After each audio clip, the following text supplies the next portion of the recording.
जय श्री कृष्णा। JH धार्मिक कथाओं में आपका हार्दिक स्वागत है। आज हम भगवद गीता श्री कृष्ण मोटिवेशनल स्पीच विश्वास रखो जो होता है वह अच्छे के लिए होता है के बारे में बात करेंगे। वीडियो अच्छी लगे तो लाइक शेयर और सब्सक्राइब जरूर करें। भगवान श्री कृष्ण का नाम लेकर शुरू करते हैं। विश्वास रखो जो होता है वह अच्छे के लिए होता है। श्री कृष्ण का दिव्य संदेश।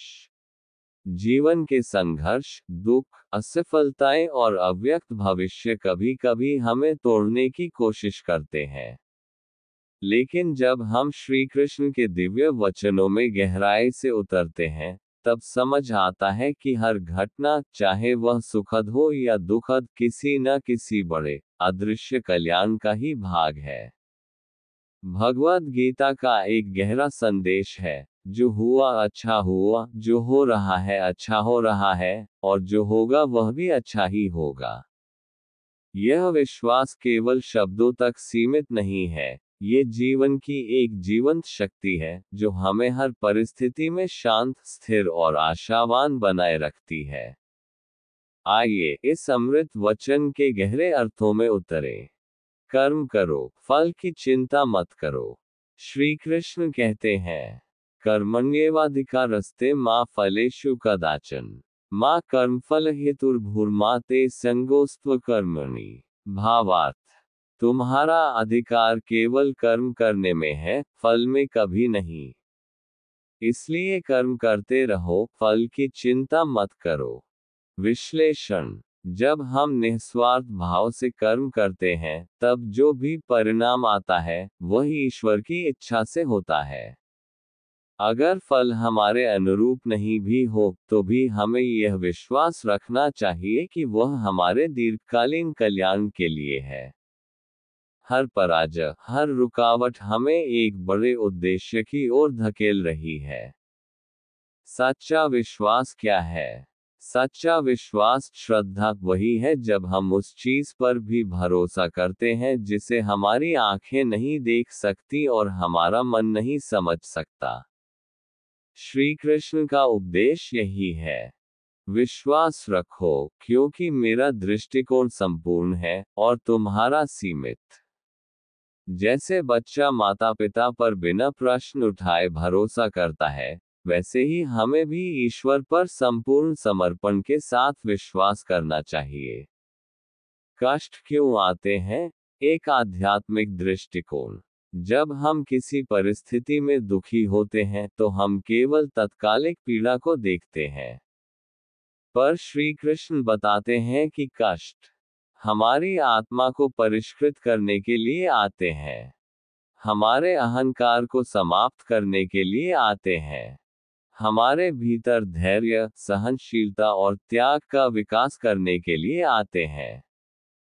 उदाहरण, जब अर्जुन युद्धभूमि में मोहग्रस्त होकर अपने कर्तव्य से पीछे हटना चाहता था, तब श्री कृष्ण ने उसे उसका सच्चा धर्म कर्तव्य याद दिलाया और सिखाया कि दुख अस्थायी है और जो भी घट रहा है, वह दिव्य योजना का हिस्सा है।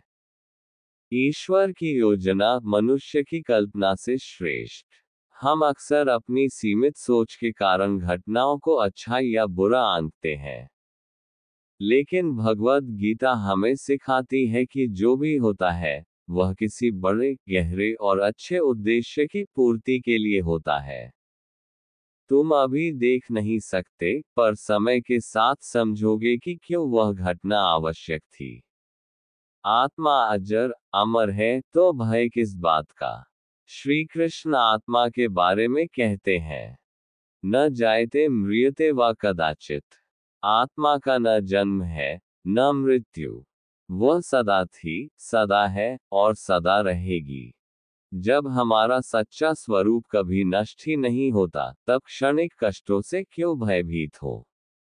हर अनुभव, हर संघर्ष आत्मा की यात्रा का ही एक आवश्यक चरण है।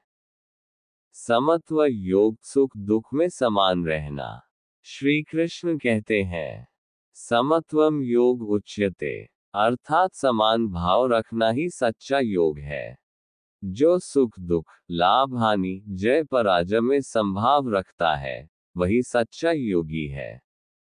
ये समत्व का अभ्यास हमें सिखाता है कि परिणाम कोई भी हो, अंततः वह हमारे विकास के लिए है।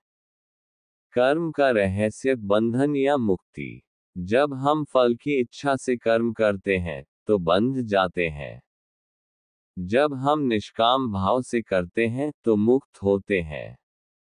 इसलिए जब हम ईश्वर को अपना कर्म समर्पित करते हैं और परिणाम को उन्हीं पर छोड़ देते हैं, तो हर परिस्थिति हमें और अधिक नजदीक लाती है मुक्ति की ओर। जीवन का सर्वोच्च मंत्र ये भी अच्छा है। हर घटना के बाद दिल से कहिए, ये भी अच्छा है। चाहे काम बन जाए या बिगड़ जाए, चाहे दुनिया साथ दे या छोड़ दे, ये भी अच्छा है।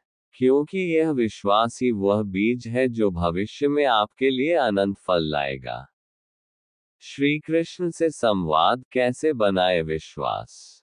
रोज प्रार्थना करें, हे कृष्ण, मुझे समझ नहीं आता, पर मैं तुम पर भरोसा करता हूँ। भगवद गीता का पाठ करें, विशेषकर दूसरे और 18वें अध्याय का। जीवन की छोटी छोटी घटनाओं में भी ईश्वर की योजना देखें।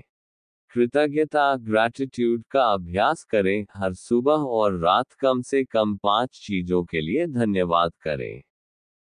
परिवर्तन को स्वीकार करना अनिवार्यता का नियम। श्री कृष्ण कहते हैं, जिस प्रकार बाल्यावस्था से युवावस्था और फिर वृद्धावस्था आती है, वैसे ही मृत्यु के बाद भी आत्मा नए शरीर को प्राप्त करती है। परिवर्तन जीवन का स्वाभाविक नियम है। जो परिवर्तन हमें डराता है, वही आगे जाकर हमें आनंद देगा। जो हुआ अच्छा हुआ, जो हो रहा है अच्छा हो रहा है, और जो होगा वह भी अच्छा ही होगा। भगवद गीता का ये संदेश आज भी उतना ही असरकारक है। जय श्री कृष्णा।